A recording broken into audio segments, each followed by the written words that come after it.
Everyone, রান্না রকমারি চ্যানেলে আর একটি পর্ব দেখার জন্য সবাইকে ওয়েলকাম জানাই। আমি তোমাদের সাথে শেয়ার করব বাড়িতে থাকা কিছু ডাল দিয়েই ডাল মাখনি রেসিপি। তো চলো শুরু থেকে শেষ পর্যন্ত রেসিপিটি দেখে নেওয়ার অনুরোধ রইল। আমি এখানে নিয়েছি এক বাটির ভরে ভরে অড়হরের ডাল। রেস্টুরেন্ট বা হোটেলে কিন্তু ডাল মাখনি কালো কলাইয়ের ডাল দিয়ে করা হয়, কিন্তু কালো কলাইয়ের ডাল অনেকের বাড়িতে কিন্তু সবসময় অ্যাভেলেবেল থাকে না, তার জন্য বাড়িতে থাকা কিছু ডাল দিয়ে কিন্তু খুব সুন্দর ডাল মাখনি বাড়িতেই তৈরি করে নিতে পারো। আর এখানে এক বাটির হাফ বাটি দিয়েছি আমি মুসুরের ডাল। মোট 3 রকমের ডাল ব্যবহার করেছি। একই বাটিরই আমি 2 মোট মতো দিয়েছি মুগ ডাল। আমি এখানে বেশি মুগ ডাল দিইনি, কেন মুগ ডালে মাঝে মাঝে অনেকেরই কিন্তু গ্যাস হয়ে যায়, তার জন্য মুগ ডালটা আমি অল্প রাখারই চেষ্টা করেছি। 3টে ডালকে কিন্তু আমি ভালো করে মিক্স করে নেব। এর মধ্যে দেখে নিতে হবে কোনো রকমভাবে কাঠি টাটি বা নোংরা আছে কিনা। দুটো ডালকে মিক্স করে এবার আমি নর্মাল জল দিয়ে ডালগুলোকে ভালো করে কিন্তু ধুয়ে নেব।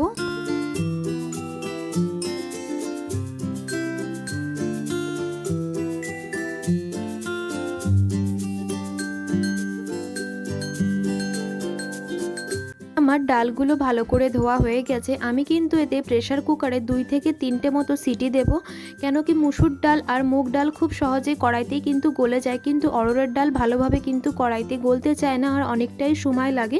তার জন্য আমি এখানে 3টে সিটি প্রেসার কুকারে দিয়ে নেব। আমি এখানে কিন্তু যেই বাটির ডাল মেপেছি সেই বাটিরই কিন্তু ভরে ভরে 3 বাটি আমি জল দিয়েছি। যদি জল পরে কম লাগে আমি কিন্তু পরে এতে আবার জল অ্যাড করে নেব।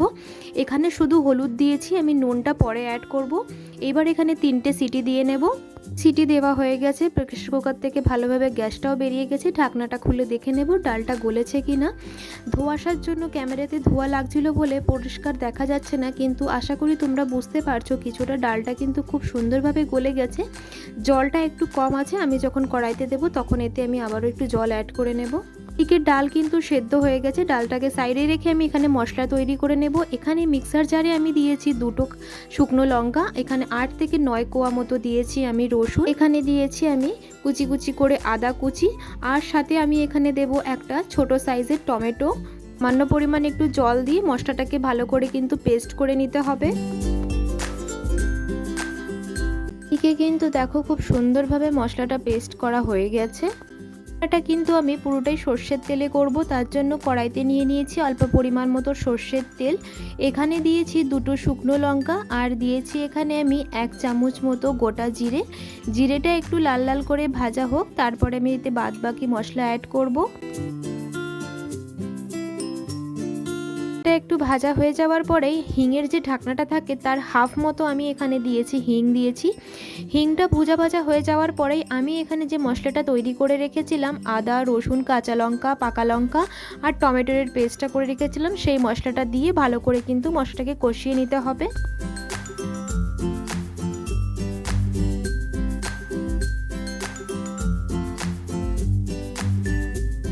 আমি এখানে দিয়ে দিয়েছি 2টো কাঁচা লঙ্কা কুচিয়ে, যদি তোমরা চাও কিন্তু গোটাও দিতে পারো, চিড়েও দিতে পারো। কাঁচা লঙ্কা দেওয়ার পরে আমি এখানে কিন্তু আবারও একটা টমেটো কুচিয়ে দেব। একটা টমেটো কিন্তু আমি পেস্ট করে দিয়েছি আর একটা টমেটো কিন্তু আমি একদম পাতলা পাতলা করে জিরি জিরি করে কেটে মশলাতে অ্যাড করেছি।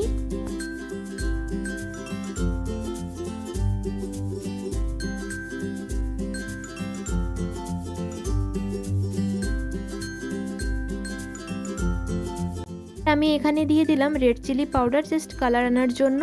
কিন্তু ভালো করে কষিয়ে নিতে হবে। যদি ভালো করে মশলা কষানো না হয় কিন্তু ডালের থেকে খুব কাঁচা একটা মশলার গন্ধ বেরোবে, যতক্ষণ না এর থেকে তেল ছাড়ছে তখন কিন্তু ভালো করে কষাতে হবে।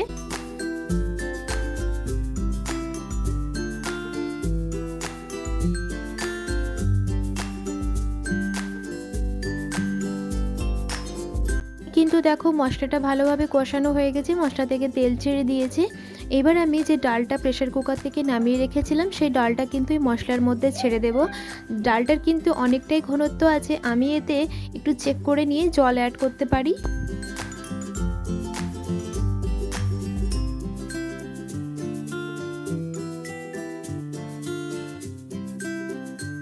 ডালটায় একটু জল লাগবে, কেন কি অনেকটাই ঘনত্ব হয়ে গেছিলো। এটা জ্বালাতে জ্বালাতে বা ঠান্ডা হয়ে যাওয়ার পরে আরও ঘন হয়ে যাবে, তার জন্য এতে আমি সামান্য পরিমাণ মানে 2 কাপ মতো এতে জল অ্যাড করেছি।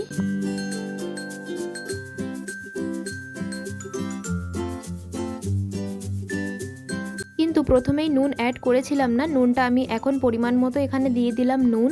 গ্যাসের ফ্লেমটা হাই করে একে কন্টিনিউ নাড়তে তালে থাকতে হবে, কেন কি ডালটা খুবই ঘন, তলা থেকে লেগে যেতে পারে, তার জন্য গ্যাসের ফ্লেমটা হাই করে একে ভালো করে কিন্তু ফুটিয়ে নিতে হবে।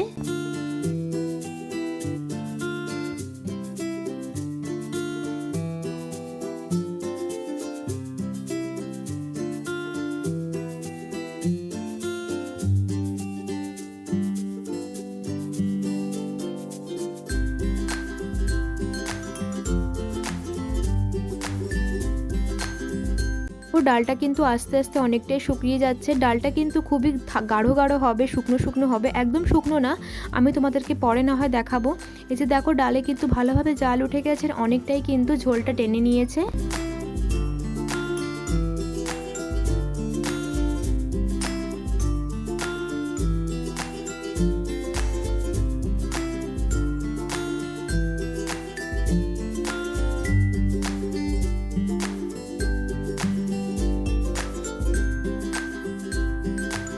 মাখনি কিন্তু খুবই সিম্পল একটি রান্না, খুব সহজেই কিন্তু হয়ে যায়, কিন্তু ডালটা অনেকটাই শুকিয়ে গেছে।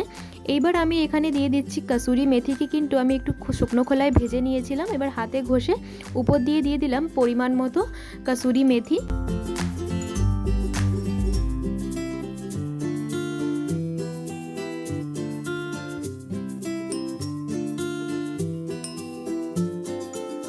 মেথি দেওয়ার ঠিক 2 মিনিট বাদেই কিন্তু আমি এখানে দিয়ে দেবো ধনেপাতা কুচি। ধনেপাতা কুচিটা অল্প পরিমাণ মতোই দেবে, বেশি হয়ে গেলে কিন্তু শুধু ধনেপাতারই গন্ধ বেরোবে, তার জন্য আমি এখানে অল্প পরিমাণ মতোই দিয়েছিলাম ধনেপাতা কুচি। কাসুরি মেথি দেওয়ার 2 মিনিট বাদেই কিন্তু ধনেপাতা অ্যাড করে দিতে হবে।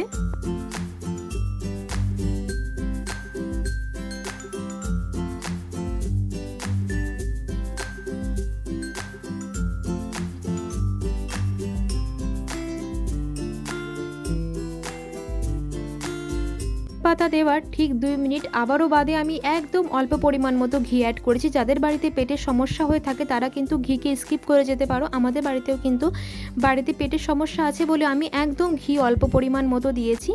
এইবার আমি এখানে দিচ্ছি ফ্রেশ ক্রিম, আমার কাছে একদমই ছিল না, তার জন্য আমি দুধের সরকে ভালো করে ফাটিয়ে নিয়ে ফ্রেশ ক্রিম তৈরি করে নিয়েছিলাম। ফ্রেশ ক্রিম সম্ভবত অনেকের বাড়িতে সবসময় অ্যাভেলেবেল থাকে না, তারা কিন্তু দুধের সর বা আমুল দুধকে ভালো করে একদম গাঢ় গাঢ় করে নিয়ে ফ্রেশ ক্রিম তৈরি করে নিতে পারো। এই যে আমি ফ্রেশ ক্রিম তৈরি করে নিয়ে ডালের উপরে সুন্দর করে দিয়ে দিয়েছি, এবার ভালো করে ডালটাকে 2 মিনিট মতো ফুটিয়ে নেব, তারপরে একে আমি গরম গরম পরিবেশন করে নেব।